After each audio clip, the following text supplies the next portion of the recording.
E quando você começa a dar uma série de detalhes, independente de quais detalhes sejam, de como eles sejam, tudo o que você faz é, você não está sendo honesto ali, ou falando, não, sendo verdadeiro. Você está sendo sem graça.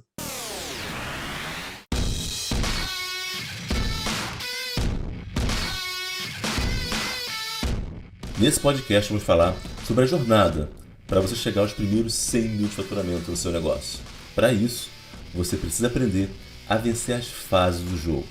Porque o que você faz para começar e chegar a 10 mil é diferente daquilo que você faz para chegar a 50 mil e que também é diferente daquilo que você precisa fazer para chegar aos primeiros 100 mil por mês de faturamento. E o que eu vou te mostrar aqui é que aquilo que você usa para vencer uma vez não é o que vai te levar para o próximo nível. Estamos começando mais um podcast de 0 a 100. Eu sou a Natália Merejoli. Eu sou a Andréia Argenti. E eu sou o Sandro San. Sandro, num dos nossos encontros aí da mentoria, teve uma avaliação de um webinário, né? Você estava dando feedback do webinário dos alunos. E houve uma situação bem interessante. Um dos participantes ali do CDAV, ele, na apresentação do webinário, começou a contar a respeito da história dele, da própria história. E eu achei interessante o feedback que você deu para ele, falando da forma que ele contava a história dele.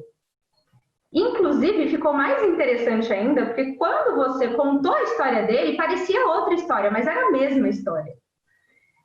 E você fez também um post falando sobre a síndrome do Mr. M.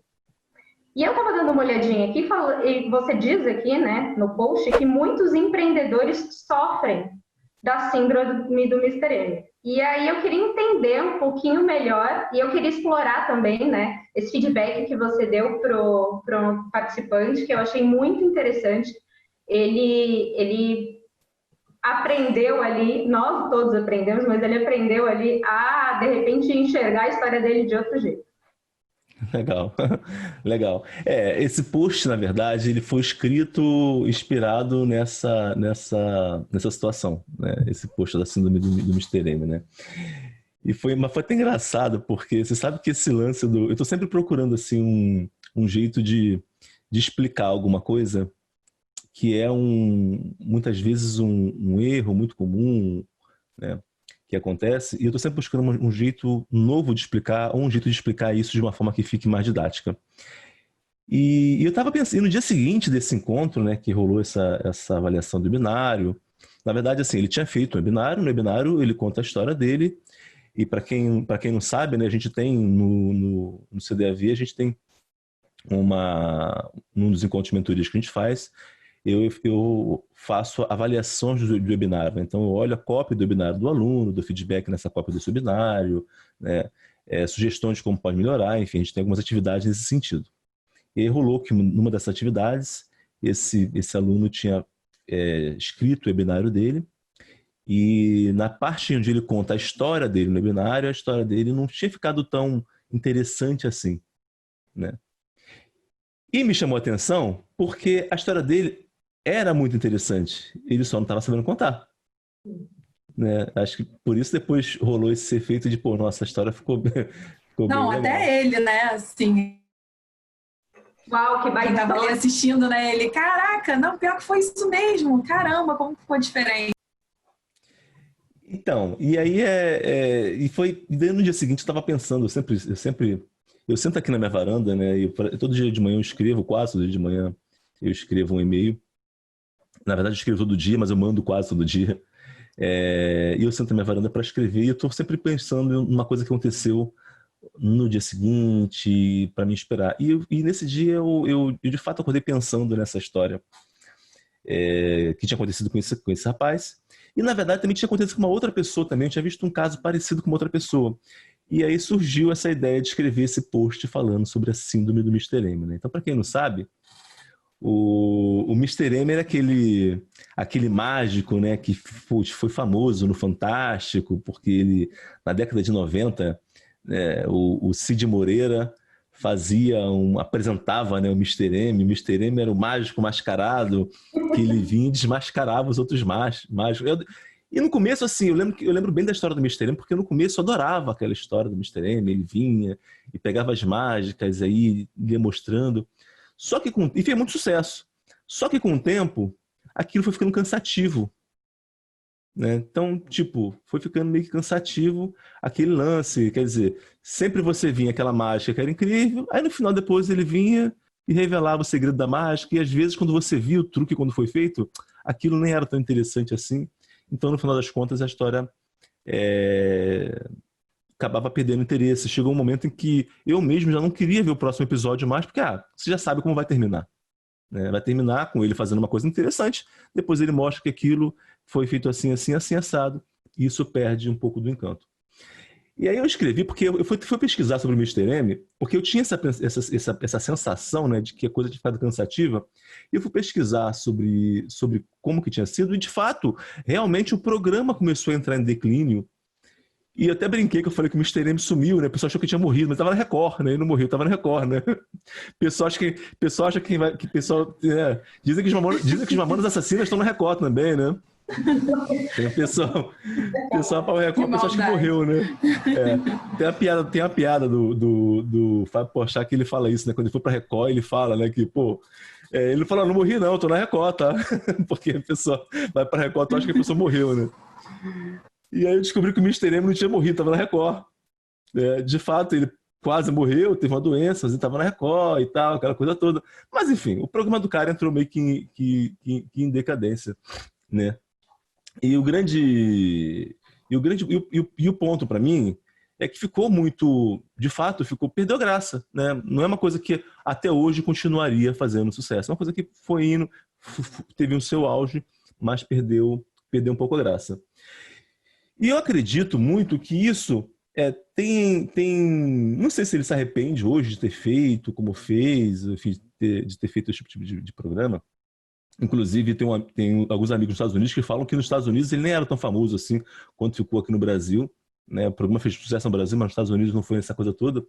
Mas, de fato, o ponto que eu queria chamar a atenção é que a ideia de você revelar a mágica tira totalmente a graça da mágica. Entendeu? Tira totalmente. Você imagina você vai porque quando a pessoa vai num show de mágica, poxa, o que ela quer? Ela quer ser surpreendida, ela quer ser encantada, e ela quer sair de lá com aquela ideia, assim, cara, como que ele fez isso? Né? Do impossível, né? Do impossível, né? Então, eu penso que tem dessa... As pessoas querem ficar sem entender exatamente, né, o que aconteceu, elas querem ter esse quê de mistério? Sim, não é que elas querem ficar sem entender, não sei se não descreveria dessa maneira, mas eu diria sim que é um quê de mistério. Eu acho que o mistério, ele traz uma sedução, um interesse, entendeu? As pessoas, elas ficam muito mais, elas querem ver o produto final. Uma atração. Vira uma atração, porque causa em você aquele sentimento de curiosidade, quero saber mais, tenho mais interesse, né? E a gente gosta de ser surpreendido, a gente gosta de ter esse frescor da coisa da novidade. Enfim, e obviamente do jeito que o Mr. M fazia, tirava totalmente a graça que tinha do efeito. E aí eu usei essa história do Mr. M para poder fazer um contraponto sobre esse modo que muitos empreendedores digitais têm de, na hora de poderem fazer lá o seu show, que no nosso caso é quando você faz um webinário, quando você faz uma apresentação, né? Você vai fazer uma palestra, você vai fazer uma apresentação online. Isso é um show, entendeu? Isso é um show.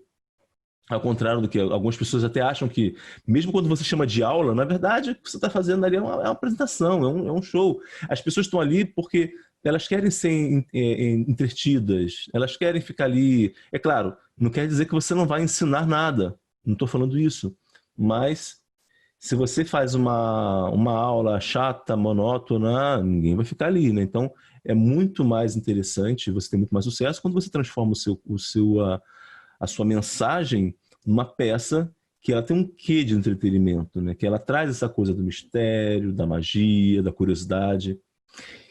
E aí o que acontece? quando você começa a contar a sua história, por exemplo, ou contar histórias dentro da sua apresentação, e você conta essa história, mas ao mesmo tempo você, sabe, você revela todos os bastidores dessa história, tirando dessa história todo o segredo, todo o interesse, todo o segredo, vamos dizer assim, né, de como que a coisa foi feita, isso acaba fazendo com que ela realmente fique chata, né, que ela fique monótona. As pessoas ouvem aquela história e elas já, nossa, mas é só isso? Entendeu? Porque não é isso que as pessoas de fato querem. Elas querem algo que seja interessante, que seja surpreendente, algo que leve elas a refletir, algo que inspire de alguma maneira. Enfim. E é sobre essa perspectiva que eu falei sobre a síndrome do Que motive de alguma forma, né? Que motive, que inspire, que seja essa peça de entretenimento. E foi sobre essa perspectiva que eu acabei falando sobre a síndrome do Mr. M, e é uma coisa que acontece com muita gente, né, que vai contar a sua história. Então, só para dar um exemplo, né, você está lá e você conseguiu, você de repente, em algum momento na sua vida profissional, você teve um contato com um bilionário. Vou dar um exemplo aqui no bilionário qualquer, né? Então, você estava num projeto, esse projeto tinha um bilionário envolvido. E aí você vai dizer assim, mas eu estava lá nesse projeto e nesse projeto eu conheci fulano de tal. Nossa, é interessante. Nossa, como, né, conheceu fulano de tal? Agora, se você vai explicar os detalhes de como você conheceu, porque o seu primo era amigo, era irmão que te levou, perdeu totalmente a graça da história que você contou. Então, não tem por que você ficar dando N detalhes de como aquilo aconteceu. Um exemplo disso que eu falo, eu treinei duas pessoas, consultei duas pessoas, e eram dois empreendedores que tinham pedaços da história deles que eram muito parecidas, porque os dois tinham, na verdade, um tinha sido executivo de uma grande empresa e saiu dessa empresa e montou um negócio de consultoria. O outro criou uma empresa de muito sucesso que, enfim, se tornou uma das maiores empresas do Brasil. Em algum momento da história deles, a história deles se cruzam porque eles dois estudaram em Harvard. Os dois estudaram em Harvard, nos Estados Unidos. Mais ou menos na mesma época, assim, coisa de um ano de diferença, assim, mas os dois estudaram em Harvard. E os dois participam dos mesmos grupos de ex-alunos de Harvard, né? E eles frequentam os mesmos lugares, conhecem as mesmas pessoas, têm os mesmos acessos aos mesmos relacionamentos. E aí eu lembro que um deles fez uma apresentação, e nessa apresentação ela foi totalmente focada em contar a história dele em Harvard, né? Contar a experiência dele lá. E ele falava que ele conheceu vários bilionários lá, ele falava sobre alguns eventos que ele participou, onde tinham pessoas famosas como Jorge Paulo Lemann, Henrique Meirelles, enfim, e tantas outras pessoas que são conhecidas no mundo. E ele falava de um jantar, onde ele ia, essas pessoas estavam, e ele falava assim, não, porque eu estava no jantar estava o Henrique Meirelles, estava o Jorge Paulo Lemann, estava não sei quem, fulano Beltrano, e nós discutimos sobre tais e tais e tais assuntos. E ele trazia tudo isso e falava com naturalidade sobre uma coisa que é uma história dele, uma história que ele experienciou. E esse cara, ele fazia muito sucesso, ele faz muito sucesso com essa apresentação quando ele conta essa história. E eu tinha um outro cara, né, pessoa que quando eu conheci, que tinha essa mesma experiência também, tinha estado em Harvard, mas quando ele ia contar a mesma história, ele começava assim, não, porque eu estava nesse evento para Harvard, mas nesse evento tinha 1.200 pessoas. E aí no meio das 1.200 estava o Jorge Paulo Lemann. Então assim, ele tirou totalmente a graça, a mágica daquela história. E eu estou falando aqui sobre que você tem que mentir, você tem que enganar ou não contar a verdade. Não é sobre isso que eu estou dizendo. Mas eu estou falando aqui de você, de fato, se concentrar na história de maneira que a história ela fique interessante para o seu leitor, para o seu ouvinte. E quando você começa a dar uma série de detalhes, independente de quais detalhes sejam, de como eles sejam, tudo o que você faz você não está sendo honesto ali, ou falando ou sendo verdadeiro. Você está sendo sem graça, entendeu? Você está tirando totalmente a graça da história e achando que de alguma maneira as pessoas vão reconhecer você sendo mais autêntico ou mais Mas honesto você como você. acha que... Por que você acredita que a pessoa conta a história dessa forma, assim, né? Existe... O que está por trás de uma pessoa contar a história de um jeito super interessante, sem que ela precise mentir, né? Ela não está sendo desonesta ali em contar a história, enquanto que o outro faz com que a história pareça uma coisa chota, assim, sem graça mesmo, assim. Então, O que está por trás disso? algumas questões, né? Algumas questões. Muitas vezes está por trás disso uma necessidade que a pessoa tem de querer parecer humilde. Entendeu? Então ela quer parecer perante aquela audiência que eu sou humilde, né? Que eu sou Não tem acessível. arrogância, né? Que não... Que eu não sou arrogante, né? Que eu tô sendo humilde. E aí tem uma coisa, né? Ela quer parecer humilde ali, né? Então ela quer falar de uma coisa, mas ao mesmo tempo ela quer parecer humilde quando fala aquilo. E, enfim, então isso é um dos principais fatores.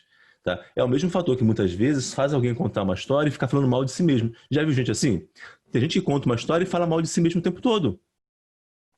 A pessoa se critica o tempo todo. A pessoa ela critica o próprio sucesso dela o tempo todo. Então ela fala que ela realizou uma coisa e automaticamente ela fala que aquilo foi sorte, ou que aquilo não dependeu dela, ou que aquilo foi assim, que aquilo foi... Ela tira todo o mérito, todo o crédito. Deprecia, né? Se deprecia o tempo inteiro. Né? Isso tem algum aspecto cultural envolvido, Sandro? Porque, assim, não sei se isso é uma impressão errada, mas eu percebo assim, que os brasileiros têm mais dessa característica, né? A gente não vê os americanos, por exemplo, eles acabam contando dessas histórias de uma forma muito natural e sem dar essa, vamos colocar assim, entre aspas, né? Essa riqueza de detalhes que deprecia a história. E são mais diretos nessa comunicação. Isso é cultural? Tem algum aspecto cultural? Eu penso que provavelmente sim. Nunca fiz um estudo mais profundo sobre isso, mas eu penso que sim, te dando uma opinião de agora, eu penso que faz sentido falar que tem um quê de cultural, porque é muito comum isso mesmo no Brasil, né? Rola muitas vezes uma espécie de síndrome de vira-lata das pessoas, né? Essa coisa de não querer... Assim, a gente é educado, o sistema ele educa a gente para nunca querer aparecer. Essa é a verdade. Né? O que a sua mãe fala para você quando você é criança? Né? Ela fala assim, fulano, não fica aparecendo não, quer aparecer que não era uma mãe no pescoço. Né? Fica quieto, cala a boca, não fala muito. Então, a gente é educado... Mostra todos os seus presentes para alguém que de repente não conseguiu ganhar tudo. Né? Não conseguiu ganhar ou ter tudo que você tem. Enfim. Então, o tempo todo a gente é educado para se esconder, né? Para não aparecer, para não se amostrar. E quando você aparece mais, você é duramente criticado, né? Nossa, fulano vive se amostrando, né? Fulano quer falar com todo mundo, entendeu? Então, assim, a mesma coisa na escola, né? Na escola você é penalizado quando você comete erros, né? Se comete erros, você é penalizado na escola. Então, tudo que tudo que o sistema traz é no sentido de querer fazer com que você seja meio que um boneco, um personagem que pareça perfeito, mesmo que ninguém é perfeito. Entendeu? Então você passa o tempo todo nessa perspectiva de querer se proteger, de querer se esconder, né, de querer falar e explicar para dizer que você, né, nossa, né, você quer de antemão explicar alguma coisa preocupado com o que as pessoas vão pensar de você sobre aquilo. Uhum. Justificar para ser polido, né? Você fica justificando, se explicando, para dizer que você não está querendo, sabe? Não está querendo se amostrar, não está querendo aparecer. E, na verdade, não tem absolutamente nada a ver, né? Não é nem você. Não é nem você contar uma boa história ou falar de si mesmo. Não tem nem a ver com você querer se amostrar demais, porque eu acho que se você começa a falar muito de você, e ficar ressaltando que você é isso, você é aquilo, é óbvio que as pessoas não vão gostar de você, não vão gostar da sua história. Você fica chato, entendeu? Mas, ao mesmo tempo, também, você não precisa ficar se depreciando, né, falando mal de você mesmo, criticando você, se colocando para baixo. Então, é só você contar os fatos como eles são. É só você contar os fatos como eles são, de uma ordem, de um jeito que eles faça sentido. Uma coisa que eu acho interessante, Sandro, que existe, já escutei várias vezes, né, assim, nesse universo do marketing digital, falando a respeito do bastidor, né? De que, você fala mais sobre o seu bastidor e aí isso vai te conectar às pessoas, isso vai fazer com que, enfim, as pessoas te conheçam melhor, com que isso gere algum tipo de conexão. Será que não é por isso que eles se apegam a esses detalhes de bastidor, assim, querendo esmiuçar assim, todo o bastidor dele com a intenção de gerar alguma proximidade com a audiência ou algo do tipo? Olha, eu acredito que tenha também esses casos, eu acredito que aconteça, já vi casos assim, de pessoas que querem falar de alguma coisa porque elas, enfim, elas querem parecer autêntica, então elas querem compartilhar alguma coisa que supostamente é de um bastidor para que aquilo possa parecer mais autêntico. Tem gente até no Instagram que tem maneira de escrever uns posts, de contar, de querer dizer, achando que isso vai de alguma maneira fazer com que elas pareçam mais autênticas. Mas, assim, de novo, eu penso que esse jeito de fazer essa coisa também é um tiro no pé, entendeu? Porque, primeiro que nunca vai ter como uma pessoa que está te vendo online saber todos os seus bastidores ou saber exatamente o que é, porque isso é impossível. As pessoas já vão ter recortes da sua vida. Né? Você vai lá e você faz, mesmo que eu faça, sei lá, 100 stories no Instagram durante o dia, ainda assim as pessoas vão ter um recorte muito pequeno de quem eu sou. Entendeu? E olha que eu tô falando de 100 stories, é stories pra caramba, né? Acho que é o máximo que o Instagram permite que você faça. Mas ainda assim as pessoas vão ver um recorte do que eu sou, elas não vão saber quem eu sou. Ainda que me acompanhem todos os dias fazendo isso. Então nunca tem essa, não existe essa coisa de eu mostrar 100% dos bastidores. Isso é uma falácia, entendeu?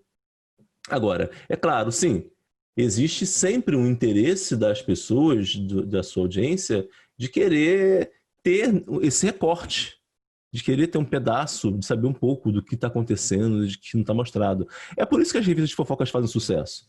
Né? Você vai lá, você vê uma novela com uma determinada atriz, um determinado ator, e as pessoas querem uma revista de fofoca para saber, né, o que aconteceu por trás daquela cena, entendeu? Então as revistas pegam o quê? Pegam um detalhe da vida da pessoa, né? Tira uma foto, né? Foto da fulana indo no mercado, e aquilo vira uma notícia. Nossa, aquela atriz linda e famosa, né, que beija aquele ator maravilhoso, também vai ao mercado de chinelo e sandália, né? Então aquilo parece uma coisa que é uma coisa de bastidores, né? E aí, nossa, ela é humana também. Se ela tiver celulite ainda... Se ela ainda for no mercado e ela tiver celulite, aí sim. Pois é, entendeu? Então, assim, aí ela parece uma pessoa, né? Enfim, então tem essa... A gente sabe que existe essa atração de uma audiência por ter um insight de bastidores, uma coisa que não está ali disponível para todo mundo, né? Até porque quando você fala de bastidor, você está falando também de ter acesso a uma informação, que ela não está disponível para todo mundo, ela está disponível para um grupo reservado de pessoas, né? No mundo do marketing digital, rola também porque existe sempre as pessoas que estão no mercado, que estão empreendendo, muita gente tem uma ideia de que o sucesso, de que as pessoas que fazem sucesso, eles sabem alguma coisa muito especial. Né? Então essa é uma coisa que eles sabem, que eles descobriram e que, sabe, poxa, eles não contam para ninguém, fica ali reservado numa sala de mastermind e essa coisa é que é a coisa responsável pelo sucesso dele. Outro dia eu estava vendo, engraçado, outro dia eu estava vendo um stories se não me engano foi do Ícaro de Carvalho. E alguém perguntou assim pro Ícaro, né, se ele tomava banho gelado, né? Foi engraçado que eu vi no mesmo dia, eu vi eu acho que foi o Ícaro falou, depois eu vi também do Flávio Augusto falando, né? Tipo, se você toma banho gelado de manhã, né? Porque o Érico Rocha fala lá que toma banho gelado de manhã, né?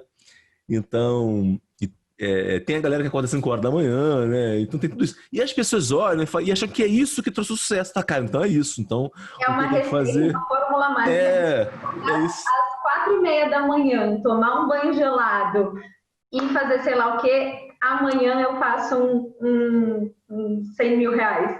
É isso aí, entendeu? Então é isso. As pessoas acham, né, que, putz, foi por causa do banho gelado, né? Então foi o banho gelado que traz, ou é meditação, né? Ou é, sei lá, XPTO. Algumas pessoas falam para mim, né? Nossa, mas pô, você consegue porque os livros que você lê, né? Você lê vários livros, então é pelos livros que você lê que faz isso assim.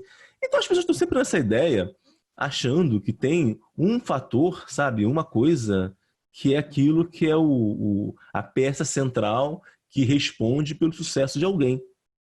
E muitas vezes, no mundo do empreendedorismo, muitas vezes é essa perspectiva, ou melhor, essa expectativa, que faz com que as pessoas acabem se interessando tanto pelos bastidores, porque elas querem achar alguma coisa ali, né? Uma vez eu lembro que eu conversando foi com a Paula Abreu, e ela falando, né, que uma pessoa, ela tinha feito um vídeo e alguém tinha falado, né, sobre um livro que apareceu no vídeo dela, né? Tipo assim, pô, então foi aquele livro, né, que era o livro que a Paula lia. Então rola, assim, umas coisas das pessoas poderem querer entender, porque elas muitas vezes acham que tem alguma coisa que não está sendo dita, né, e que tem uma fórmula mágica. E, na verdade, a gente sabe que, é claro, todas essas coisas, cada um tem o seu jeito de poder melhorar a sua performance. Pode ser, tem gente que acordar às 5 horas da manhã vai ser importante para ela ser mais produtiva, tem gente que tomar banho gelado vai ser importante, tem gente que meditar vai ser importante, tem gente que rezar todos os dias vai ser importante, tem gente que fazer o mapa astral vai fazer toda a diferença. Então, assim, existem várias ferramentas que você vai utilizar e que cada um pode utilizar para melhorar a sua performance nos negócios, mas tudo isso vai melhorar a sua performance, não vai te dar a performance inicial. Então você precisa, antes de tudo, fazer. Você precisa, antes de tudo, começar a executar, você precisa, antes de tudo, começar a fazer. Você precisa ser a pessoa que vai estar performando alguma coisa para depois poder melhorar ainda mais a performance. E é nisso que eu acredito. Excelente. Aí eu estava dando uma olhada, né? A gente, nesse mesmo post, fala a respeito assim, experiências e resultados incríveis. Quer dizer, esses empreendedores, eles têm experiências e resultados incríveis, mas quando vão compartilhar isso com a sua audiência, eles acabam aí, como nós falamos, contando de uma forma que estraga tudo. Como então que eles deveriam contar, né? Que a gente falou como que eles não deveriam fazer.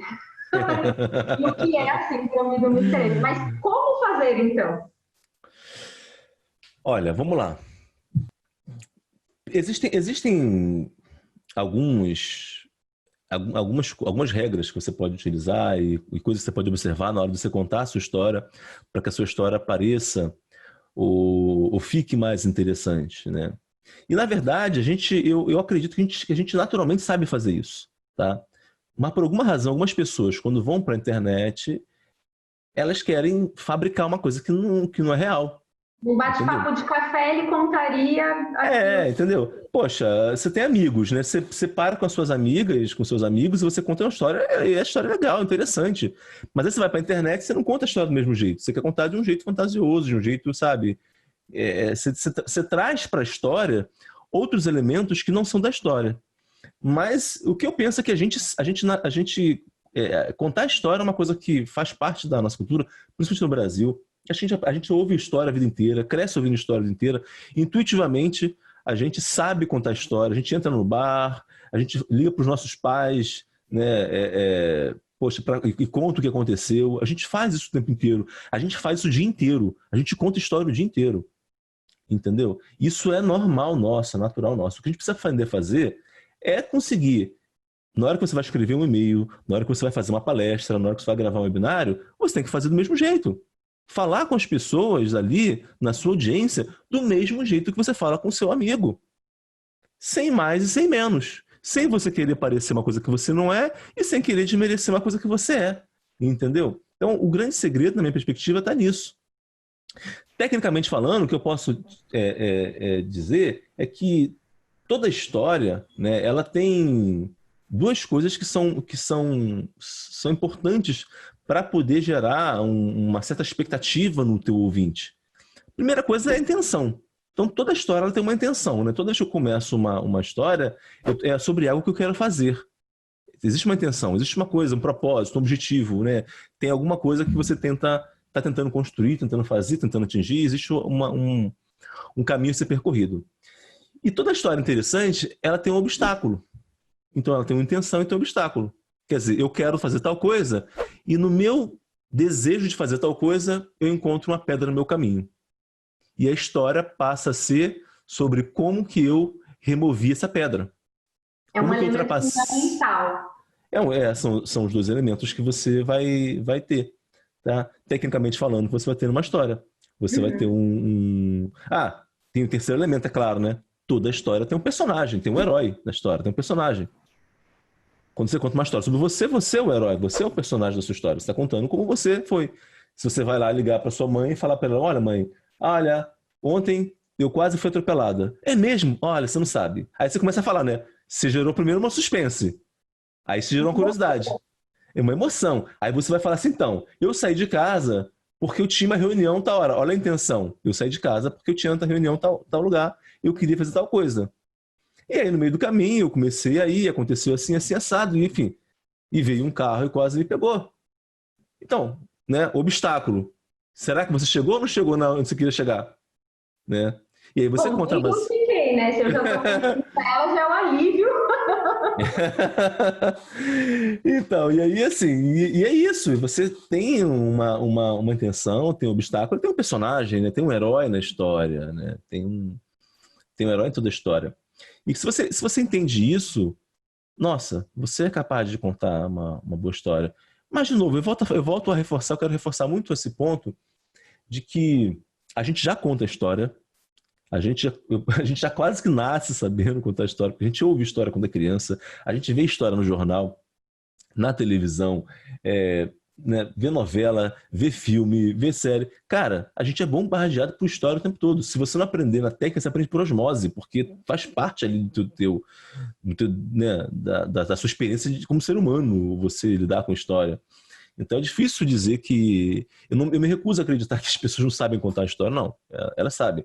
O que acontece é que elas não contam uma história quando elas vão fazer vão gravar um vídeo, vão escrever um texto ou qualquer outra coisa, elas não contam do jeito que elas contam para um amigo. E talvez seja isso que falte. Talvez o caminho seja você se desprender dessa necessidade de querer parecer perfeito, de querer parecer, sabe, alguma coisa que você não é, ou querer parecer qualquer coisa, e você apenas contar a história. Vai ficar natural, né? De uma maneira natural. É isso. É isso aí. Pode. E aí, André? Bom, acho que é isso, né? E aí, André? Eu achei ótimo. A André pegou e falou assim, bom, todo mundo chega lá e falar alguma coisa, né? Falou assim, nossa, ela vai falar alguma coisa? Caraca, né? Aí ela é isso. Nossa. Como que a gente conta a história agora, né? Bom, contando a história de uma forma muito natural. Esse foi mais um de 0 a 100 e muito obrigada. É isso. Eu sou a Andréia Argenti. Eu sou a Natália Merejoli. E eu sou o Sandro San. Essa foi ótima, gente. É que ela foi falar, eu falei, ué. Não pensei. Né?